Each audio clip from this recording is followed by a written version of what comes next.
Hey guys, welcome back to Reticulous Radio. I'm your host, Conrad, and tonight we'll be going live with Dr. Spencer Greene. He is a toxicologist, and figured we'd talk a bit about snake venom with him tonight. So, with that being said, he should be on within the next 5 minutes. It's been kind of a hectic week, guys. Unfortunately, Josh couldn't make it today because, whoa, what's going on here? Sorry. Okay. So, fortunately, Josh couldn't make it because his PC is not running right, and Keith is still like slaving away. So, how's everyone's week going? Yeah, no, I'm just waiting. But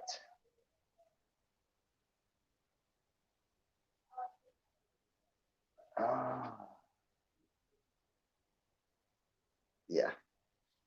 So this is gonna be like the weird 5 minutes where I'm supposed to be talking with my co-host.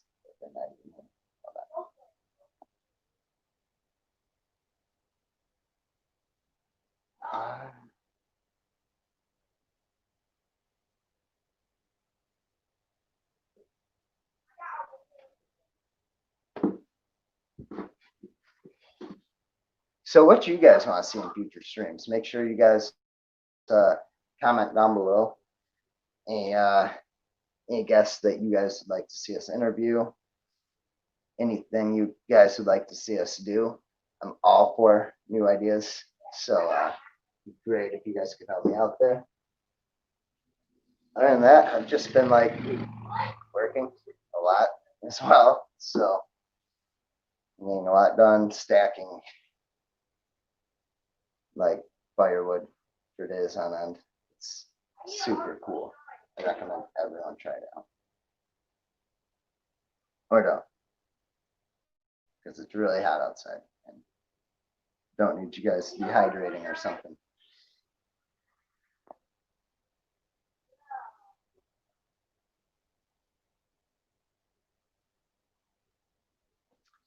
Yeah, I had someone log into my Hulu account from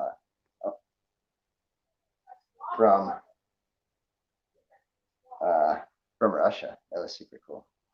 But yeah, I'm literally just trying to find shit to say and talk about until everyone else shows up, or till Dr. Greene shows up. What's your favorite ice cream? Comment down below. Do it now, right now.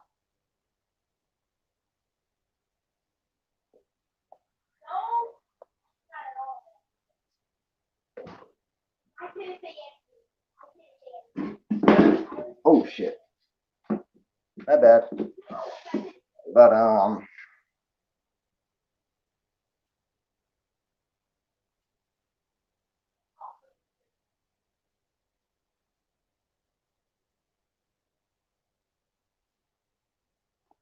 so we're gonna take this moment.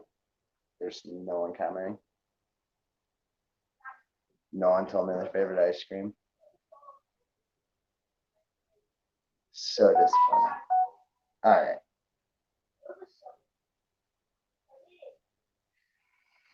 Yeah, so hold on. Does everything look good?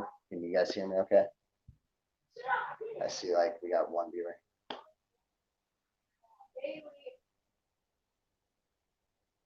And I got a house full of kids, so sorry about the extra noise.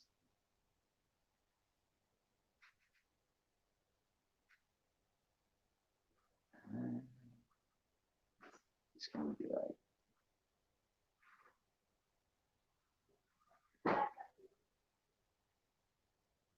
no viewers. Cool. Oh.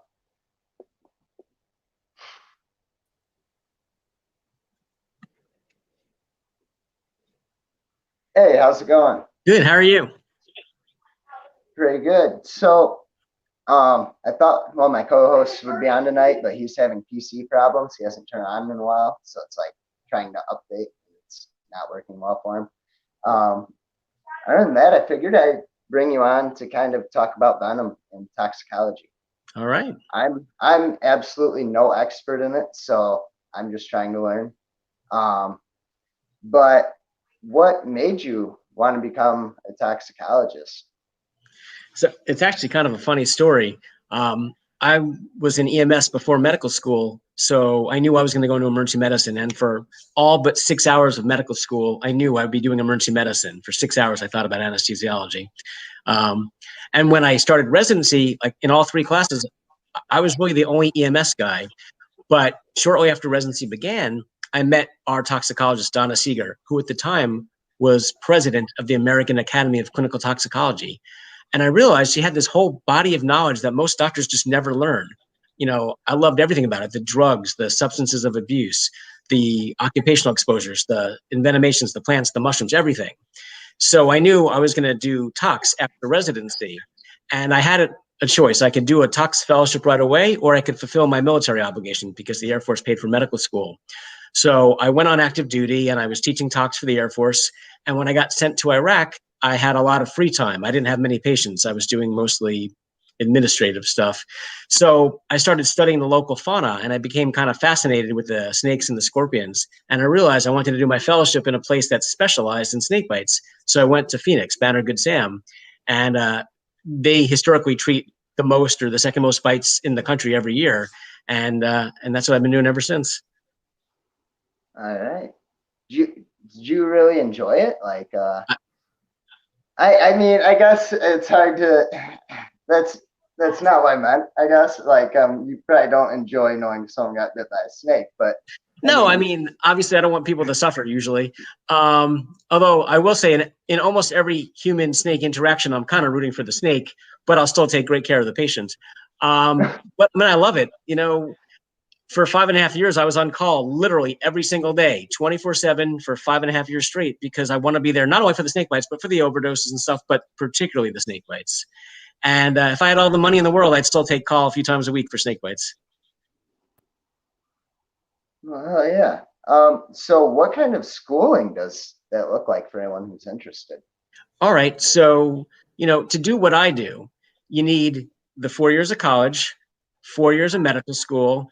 You need to do residency. And most toxicologists do emergency medicine residencies, but it's not required. You can do other types of residencies like pediatrics or internal medicine. And then you do a toxicology fellowship. So that's 2 years. So after graduating from high school, we're talking a minimum of 4 + 4 + 5. So what's that? I can't do math. 13 13 years. years. 13 years after graduating from high school. And at that point, you're a toxicologist. Now realize not all toxicologists are the same. You know, there are people who get amazing toxicology training in the Northeast who may see one snake bite in their career. I mean, there are days in July where I'll see more bites than a lot of people will see ever. So, you know, to do what I do, you have to, you know, be in a place where there's a lot of snake bites, or at least be the regional expert so that bites get referred to you. I'm lucky I have bites come to me from surrounding states, you know, especially the non-native bites. We get a lot of cobra bites because people have them as pets in Texas. We get all sorts of gaboon vipers and, you know, white-lipped tree vipers and, you know, all sorts of non-native snakes. It's pretty neat. How many bites would you say that you see a year? So right now I'm not doing a lot of work clinically, but at my busiest, I was seeing at the bedside about 70 a year, and I get called on about, you figure, 300, 400 a year. But at the bedside, I'm seeing about 70 a year, my busiest years. Oh wow. I was actually the other day I was rereading the article where you treated that squam bite. Yeah. I don't know if you're allowed to talk about that too much, but like is her finger still like permanently like kind of she can't immovable or I kind of lost touch with her. I know she had the last time I talked to her, which was probably 2 years ago. That happened back in September of 2018. So at least like a year and a half ago, I haven't talked to her. She had some limitation, but honestly, I don't know right now. Yes, squams are tough because there's no standard treatment for them, you know? Yeah. Yeah, she said that they were trying to originally, what was it, use So we Protalus antivenom or no, first we used the polyvalent. We used the South African polyvalent, which has been used successfully in the past. Then, knowing how squams are similar to ECUS, we got the ECUS carinatus antivenom flown to us because that's not something I have access to. And it seemed like that worked better. We've since done a venomic analysis using venom from that actual snake. He donated the snake for research purposes. And in the very small study we did, we actually found the polyvalent was more effective in neutralizing the venom. Now, that can't necessarily be extrapolated to all squam bites, but in our little study, we found that the polyvalent was the preferred antivenom. all right. Do you personally keep anything like a I reptile have art? one little corn snake. I've had him, God, for 12 years now. But my wife a long time ago said there will be no additional snakes in the house. We have all sorts of other life forms. So I think right now we have, God, 12 cats, one dog. We foster. So we have 12 cats, one dog, and the snake. We had 13 cats Okay. this morning, but one got adopted. She went to her forever home. But no, My just mom used to do. My mom used to foster a lot of cats and dogs when I was growing up. I mean, it's a lot of work. it is. Luckily, we put the kids to work. They're old enough. They're responsible. So. Oh, for sure. What snake would you least favor getting tagged by? That was a question I was curious. Oh, which one would I not want to be tagged by? Yeah, Okay. the least. Okay. Like, Well, let's see. I'm trying to think of all the variables. What would hurt, what would cause damage, and what do I have access to? Obviously, with a boom slang, I don't have any good way to treat that. I don't have access to boom slang antivenom. So that would suck. yeah. Um, a lot Can of we get into what the boom slang anti venom or venom the boom slang venom actually does? So it's Because hemorrhagic. So you get significant bleeding from a variety of sites. or So there's the yeah, great first person narrative by Carl Schmidt Patterson.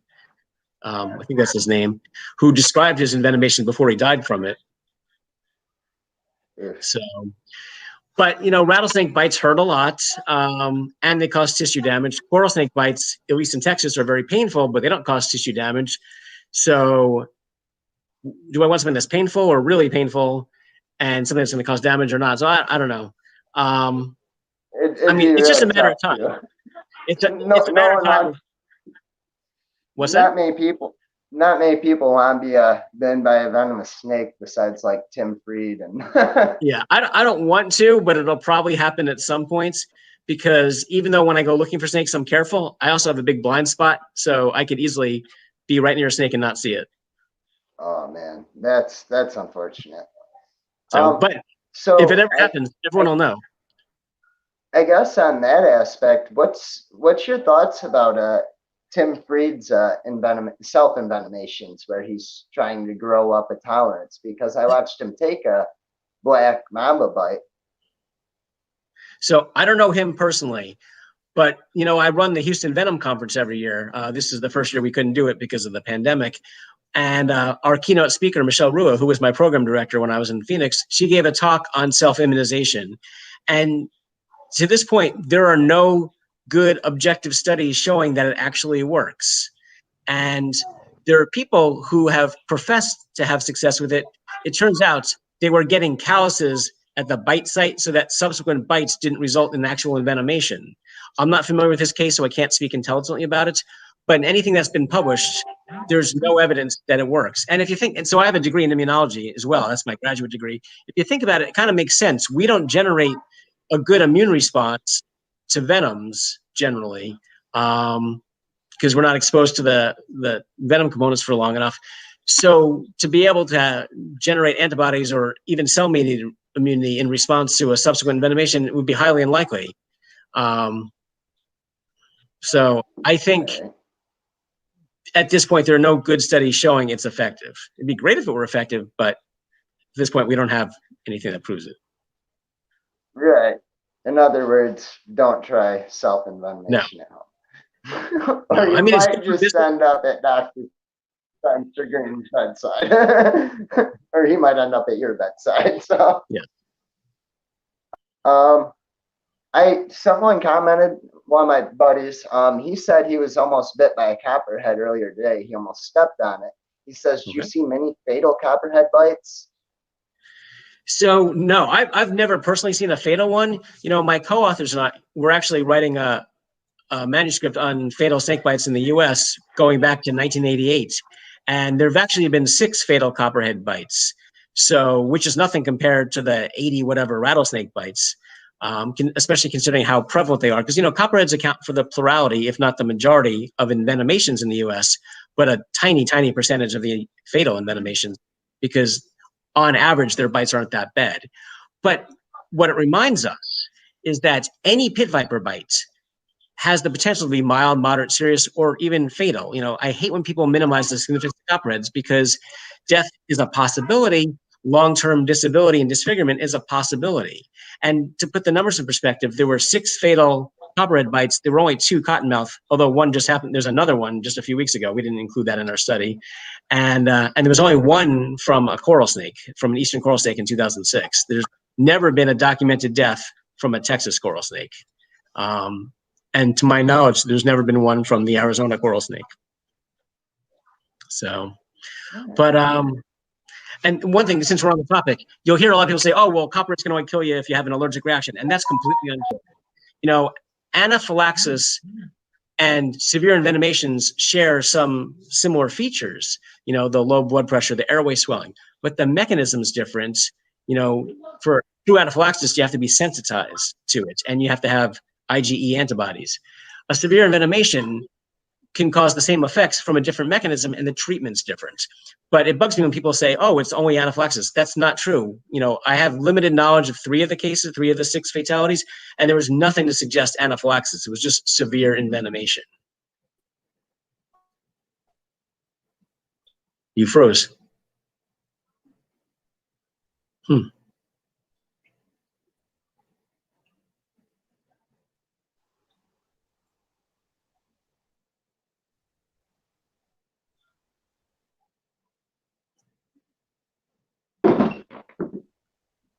All right. Oh, there we go. Sorry Yes. about that. No All problem. right. Just had to move it a little bit and get closer to the Wi-Fi. So, um, yeah, he was also curious about what the worst snake slash scorpion or etc. that you've seen while you were deployed. When I was deployed, I didn't really see anything exciting. I found, well, I will say some of the guards would put a scorpion and a camel spider in a ring together, and the scorpion would kill that camel spider in a few seconds. So from the camel spider's perspective, the worst envenomation was the scorpion. But honestly, when I was there, I didn't have anything like that. I had 10 patients in 140 days and nothing. I had a great overdose, but nothing, you know, venomous. All right. Now, fortunately, I've had a lot of great envenomations back in the country, but yeah, overseas, I didn't really see anything. All right. And you did a report, like you were saying recently, about snakebite deaths in the U.S. Yeah. Can you recall how many that was in the past? So we found between 1988 and 2018, there were 101 fatalities that we could confirm. There were a few other suspicious ones, but we didn't have enough information on them. But we found 101 of them. All right. And what was be found the most? I guess the most lethal. So the most unusual, is that what you said? Or No, the most lethal. Like so the timber rattlesnake accounted for 22 of them. So, you know, there was unknown species for about, I don't have the numbers in front of me, 40 or 50 maybe. So about maybe like 35 or 40 were unknown species. Of the known ones, yeah, I think there were like between 65 and 70 known ones. 22 of them were the timber rattlesnake. We had, I know these numbers. So we had 22 timbers. We had 5 copperhead, 2 cottonmouth, 1 eastern coral. I think there were 5 eastern diamondback. I believe 4 western diamondback, 2 or 3 Mojave, I think 3 prairie. There was a Northern Pacific or 2. There was a Southern Pacific. There was a Great Basin, and the rest were unknown. All right. Yeah, I don't have the table in front of me, unfortunately. Yeah. So how many different types of venom are there? Is that like something you guys can break down, I guess? So that's not something we do as clinicians. We can't test for venom in real time. We use a polyvalent antivenom that is effective against all North American pit vipers. So I typically use Crofab because where I practice, we have a lot of echistrodons. 65% of my bites are copperhead, another 10 to 15% are water moccasin. So Crofab is essentially 4 antivenoms in one because they generate, antibodies to the eastern diamondback, the western diamondback, the cottonmouth, and the Mojave. So we can't test for venom, but maybe a better answer to your question is how many different venom components are there? I mean, there's dozens of venom components. There's, systemic anticoagulants, there's local procoagulants, there's, metalloproteinases, there's phospholipases, there's all sorts of things. And different species have different ratios. Some have toxins that are not found in other species. The Mojave rattlesnake, of course, is famous because some of them have the Mojave toxin, which is a neurotoxin, others don't. And it's the same species, there's just different populations. Like when I trained and when I worked in Arizona, our Mojaves did not tend to have them, but in the neighboring areas, like in western New Mexico, they did. So we would get neurotoxic envenomations from the Mojaves in New Mexico. There are some populations of timber rattlesnakes where their bites are characterized by neurotoxicity. But where I am, the timber rattlesnake bites are characterized by really low platelets and bleeding. So, because they have different components and different ratios of those components. All right. Are you allowed to talk about like what the worst snake bite you've seen was that Sure, you were able to treat? I mean, I guess if you withhold like some patient information. Oh yeah, I mean, I've had. Fortunately, I haven't had too many really bad ones. We did have one person who ended up having a stroke. I had a few people who were bleeding out of multiple orifices. I've had some non-native bites that caused respiratory paralysis, so they required mechanical ventilation. We've had some bad tissue damage. Since moving to Houston, I haven't had anyone lose a finger, but when I was in Arizona, we would see maybe 1 amputation a year because it was just full thickness necrosis. But yeah, those are all things. I'll tell you, the worst envenomation I've ever treated was actually not a snake. It was a Gila monster. Really? Yeah. So I was fortunate enough to see about a dozen Gila monster envenomations in my 5.5 years in Arizona. And the worst one was a guy who got bit on the neck. So this guy, he had 6 previous envenomations, 6 prior snake bites. He even lost a thumb to a snake bite. And like many patients like that, he was a big fan of beer. He had 2 pitchers of beer for breakfast, and he decided he wanted to be a pirate. Well, there's an absence of parrots in the desert, so he did the next best thing. He picked up a Gila monster and put it on his shoulder. That Gila monster bit him on the neck. Within a few minutes, his blood pressure tanked. He was swelling up. He was at a little hospital where they forced a tube down his throat. They gave him all sorts of medicines that don't really work very well in that setting, and they flew him to us. And it's funny, he arrived right after a snakebite victim, and she was really stable. So I said something to her that I've said to no other snakebite victim before since. I said, excuse me while I go see somebody more interesting. Because normally the snake bites are the highlight of my day. But hers was boring, and this bite was impressive. So the guy was on a ventilator for a week. He also had terrible diarrhea because that's one of the manifestations of bad Gila monster bites. So he looked like the Michelin Man. He was all swollen. His blood pressure gradually improved with treatment, and he was just having horrible diarrhea. So I actually never got a chance to hear him speak because I went off service before he got the tube taken out, before he was extubated. Yeah, that's yikes. So how many snake bites do you treat that were, or how many envenomations do you treat that were caused by use of alcohol or had use of alcohol involved? So a surprisingly low number. People often think that's one of the risk factors. And certainly it seems to be a risk factor for fatal snake bites. That's one of the things we discovered while writing this manuscript.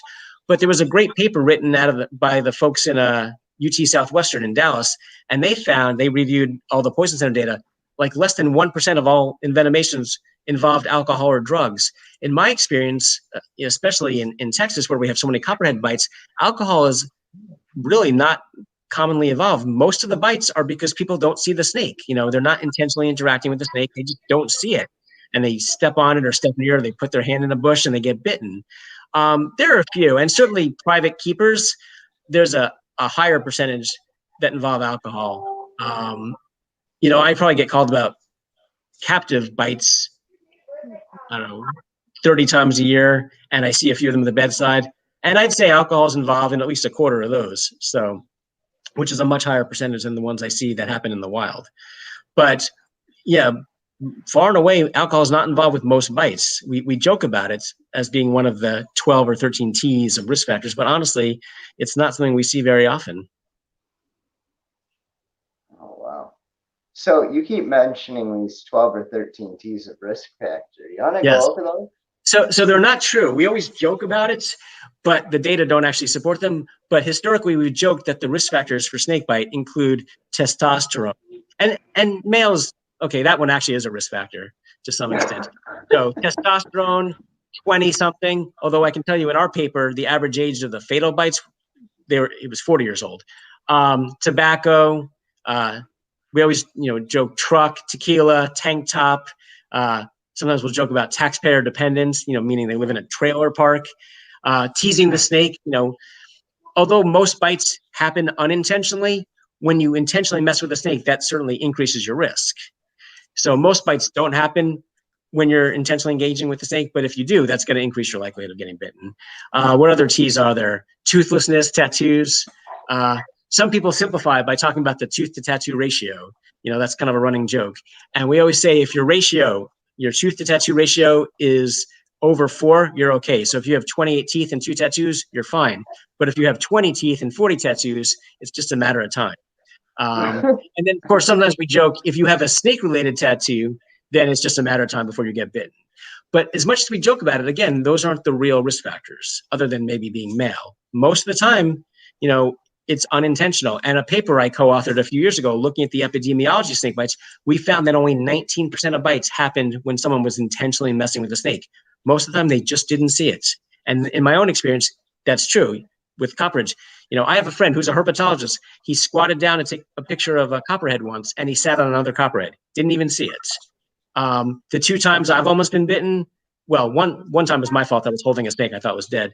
But the other time, I was walking in a parking lot of a hotel, and I almost stepped on a juvenile Western diamondback. I totally didn't see it. It was right there, and I didn't see it.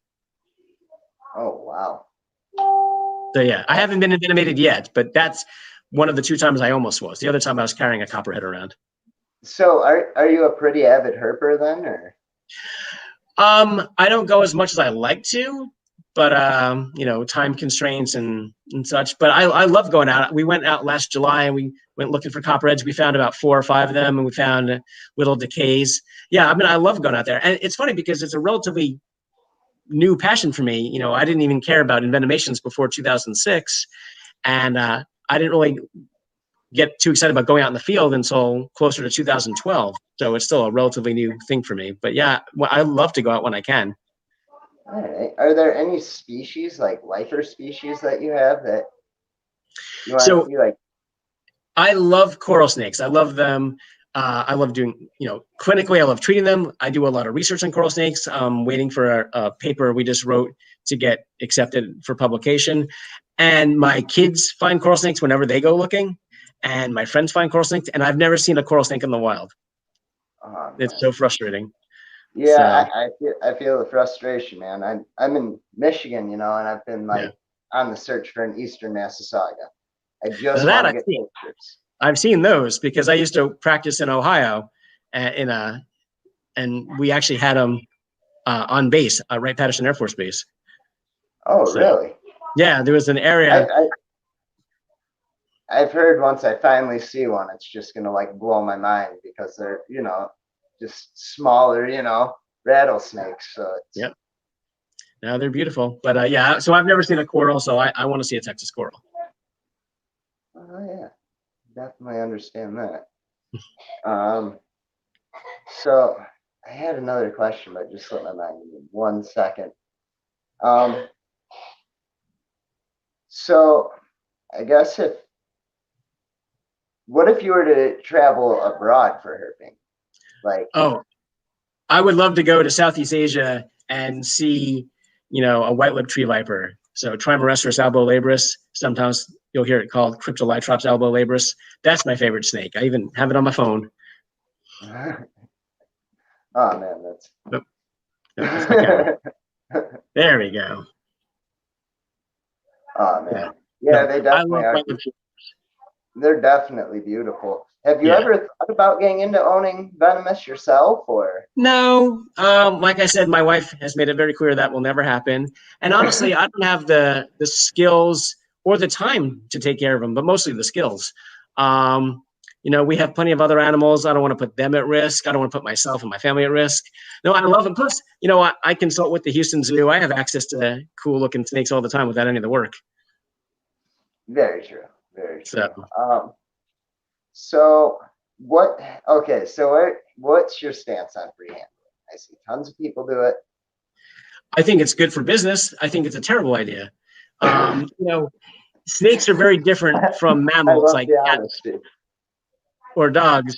They're not going to know you and trust you. They may get familiar with your technique, but I mean, snakes don't have the capacity to cooperate the way a mammal would. You can't train them, or even, the way they do in the aquarium, mostly with mammals. Yeah, so I think it's a question of when, not if they're going to get tagged. Yeah, that's for sure. I mean, I see a bunch of people constantly on social media free handling, and all of them are like, "Well, I've been doing it for years. I can." Yeah, and I've treated 2 notorious free handlers. So two guys who post a lot of videos. I end up treating both of them. I'm pretty sure I know who one of them is. One of them makes it very. Was it the king cobra bite? No, I've never treated a king cobra. I got called about a king cobra, but I've never treated one at the bedside.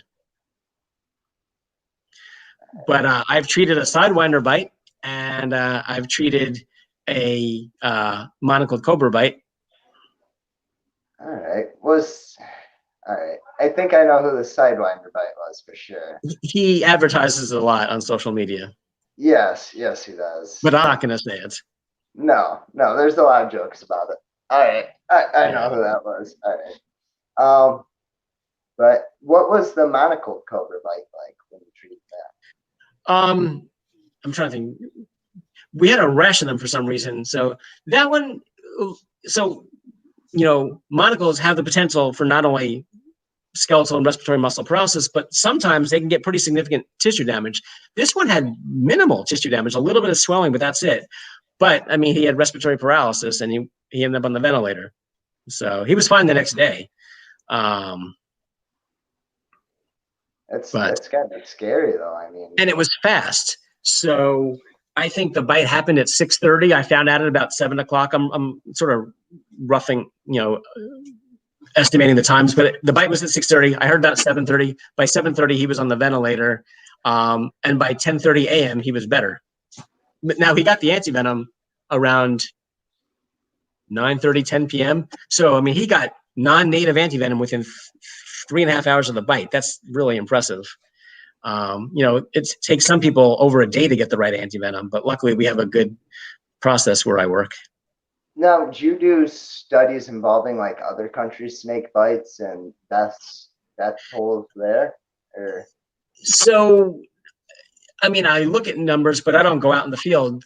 So I have friends, my colleagues at the Asclepias Snakebite Foundation who go to Africa and do an amazing job clinically and educationally and with research.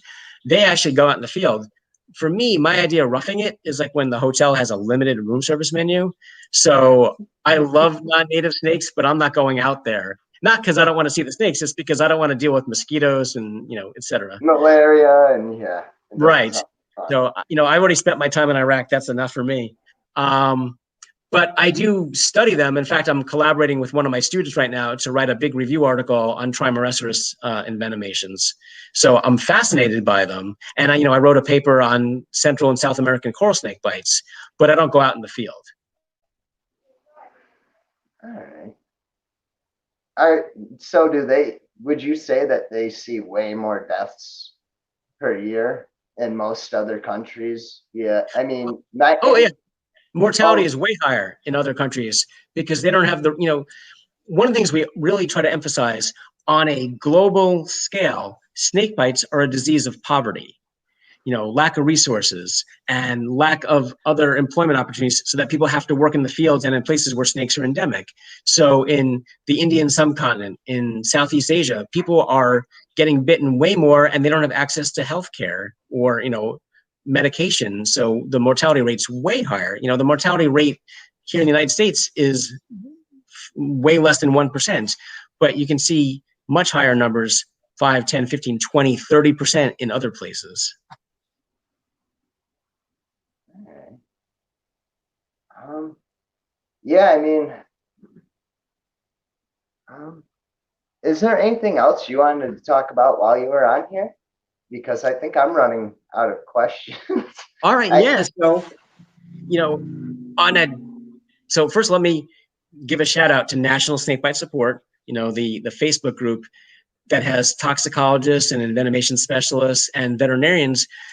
We exist to help people know what to do in case they get bitten. We exist to help healthcare providers provide good care. One of the most frustrating things is that even though the information's been out there for years, most doctors are not familiar with treating snake bites, and the care rendered is often less than perfect.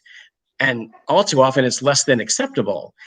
Like I said, there are parts of the country where they'll never see bites, so we don't expect them to be experts. But even in places where bites are common, people often practice what they learned in residency, taught by someone who learned something 15, 20 years ago, and they don't keep up with the literature. So National Snakebite Support, we exist to help patients and, providers. But what I want to emphasize are a few simple things. I get, so again, my background was EMS, so I'm very partial to EMS providers. I get asked all the time, what are the things they can do in the pre-hospital environments? Unfortunately, there's not a lot of great things you can do in the pre-hospital environment to help a snake bite, but there are unfortunately a lot of things you can do that can make it worse. The best thing to do, whether you're an EMS provider or you're a patient or you're with the patient, the best thing you can do for a bite is quickly get to a hospital and don't do anything dangerous in between. If you're a provider, you focus on the airway, the ABCs, airway, breathing, circulation, and pain control. Things that should not be done. So number one, we actually talked about this in one of the snake groups today on Facebook. I don't ever have to see the snake in order to treat the patient correctly. That's one of the great things about America. Ultimately, we have two types of envenomations from native snakes. We have crotolid or pit viper envenomation, or we have a coral snake bite. And in places where coral snakes aren't found, you either have a pit viper envenomation or you don't. It's as simple as that. All pit viper envenomations can be treated with crofab. It's approved for all North American pit vipers. So we don't need to know the species. All we have to do is determine, do they have a pit viper envenomation that warrants treatment?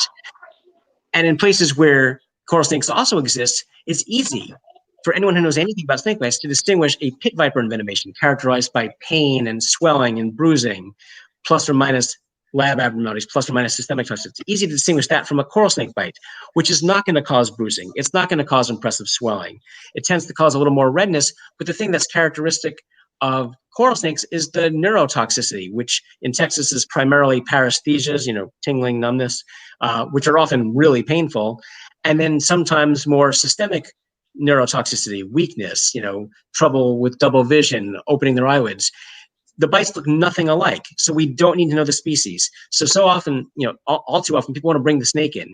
Don't bring the snake in, because if you bring in a live snake, it's a threat to the staff. And if you bring in a dead snake, not only have you injured a snake or killed a snake, which is horrible, they're still not safe. People can be envenomated by dead snakes. There's a guy in South Dakota who died from it. There's a guy in Texas who almost died after getting bitten by a decapitated snake. There was a guy on the East Coast who got bitten by a decapitated copperhead who had a severe envenomation. So don't waste time trying to bring the snake in. It delays treatment and it's unsafe. If you can quickly and safely take a picture, great, but there's no need to. We can make the clinical diagnosis, and a lot of doctors fail to understand that. We don't need to know the species.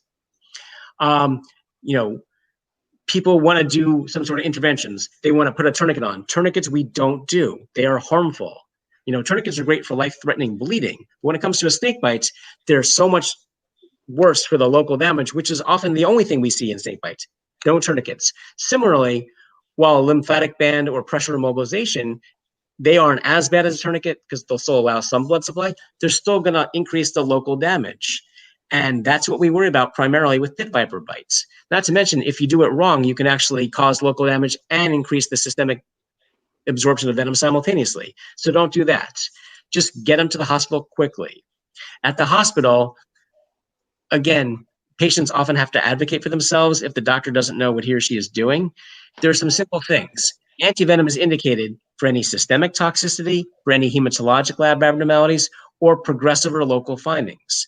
You know, if you have tissue damage that's getting worse, or you have pain and swelling that's getting worse, that's a reason to get treated with antivenom. All too often, doctors say, oh, well, the labs are fine. You can go home. No, we treat local damage because that's what we see most of the time, and that's what can cause the long-term disability or disfigurement if it goes untreated. And all too often, I see people who get no treatment, or they get undertreated, and then a year later they still can't put weight on their leg for long periods, or they have swelling in their arm when they use it too much. These are avoidable if we just treat them aggressively. And then finally, since I'm on my little rampage here, oh man, keep going. I'm digging. I talked about this earlier today in National Snakebite Support. All too often, doctors and other healthcare professionals want to call something a dry bite after watching it for an hour or two. There's two important things to remember. First, a dry bite means there are no venom effects. If you have pain and swelling, that's evidence of an envenomation. A dry bite is going to be like a thumbtack. If you have pain and swelling and bruising, that's a venom effect. It may or may not be serious enough to need treatment, but it's a venom effect. It's not a dry bite if they have pain and swelling. And snake bites are dynamic. Bites that look really unimpressive at the first hour or two may turn really serious in the next 8, 10, 15, 20 hours. And there have been a lot of cases where patients were discharged from the hospital prematurely or sent home from the emergency department after an hour or two, just to come back to another hospital a few hours later with labs that are off the charts and significant local damage. There have actually been some pretty successful lawsuits involving cases like that, where they just weren't watched long enough. So if you're a bite victim and the hospital wants to send you home after an hour or two, that's generally not appropriate. They have to be watched for a minimum of 8 hours. Now, I think I've seen enough of these bites where I can tell if there's a bite or not. And if there's nothing to suggest a bite, I will send them home, but give them my phone number and say, hey, if you have any symptoms, you call me. But in general, if there's a suspected bite, they need to be watched for a long enough period to determine if it's going to evolve into something. And then finally, for inpatient stuff, antibiotics generally are not necessary. Infections really uncommon. In a study out of the University of Arizona, less than 1% of snake bites resulted in infection. So giving prophylactic antibiotics is not beneficial. It just causes side effects and contributes to antibiotic resistance. Surgical intervention is almost never necessary. Compartment syndrome's exceptionally rare. I've treated 800 something bites. I've never seen a real compartment syndrome, just suspected compartment syndrome. So it's really rare. And even if someone were to get one, the initial treatment is more aggressive antivenom. So surgery is almost never necessary. If they're consulting a surgeon early on in your care for a snake bite, you need to question why they're doing that and have a heart-to-heart conversation with everybody. And what else? And then Benadryl doesn't do jack for snake bites. That's a big thing on social media. Histamine's not a major component of snake venom, and giving antihistamines doesn't really help. It doesn't buy time. It doesn't help, do anything for the bite itself. And if you're having a serious allergic reaction to either the venom or the antivenom, it's also not the drug of choice. Epinephrine is the drug of choice for anaphylaxis. Benadryl helps with itching and hives. That's it. Is it harmful? In and of itself, not particularly. And we will give it to kids sometimes once they get appropriate treatment, just so they'll go to sleep and not run around the hospital. But Benadryl is not going to do anything for an envenomation. And it's amazing that a year later, they're still posts almost every day in one of the snake groups saying, "Oh, well, we recommend Benadryl." No, you don't use Benadryl for snake bites. Simple as that. I can't believe people still perpetuate this nonsense. Yeah, there's a lot of nonsense perpetuated. There really is. The hobby. It's crazy. Yeah, man. So I definitely appreciate you coming on tonight. It's really been interesting. I think I've personally taken away a lot and learned a lot. First thing I'm gonna do when I get a snake bite is take a bunch of Benadryl. Okay. And, Then you'd be too drowsy to call 911. Great. yeah, yeah. So it should be good, right? No, I'm just kidding. But yeah, so yeah, I personally learned a lot, and I definitely appreciate you coming on. And thanks for having me. yeah, not a problem. And I'll make sure, like, down in the description once I edit the video tomorrow, once it's like fully appeared on YouTube, because like YouTube's got like this weird thing where it goes live, then it goes away for like 12 hours, and it pops back up to be rewatched later. I'll edit the description and add like the National Snakebite page for Facebook and everything in there, in case people want to go to that. So yeah, I definitely appreciate you coming on, man. It's been fun, and I definitely got a lot from it. So, all right. Well, you have a good night. You too, and stay safe. Yeah, you as well. I mean, I fingers crossed I'm not gonna get bit by anything anytime soon. So, I mean, I've been looking for a Massasauga for years and still haven't found one. So, I should be on the bit of the safe side. All right. All right, man. Well, we'll talk to you later. All right. Thanks. Yeah, thank you.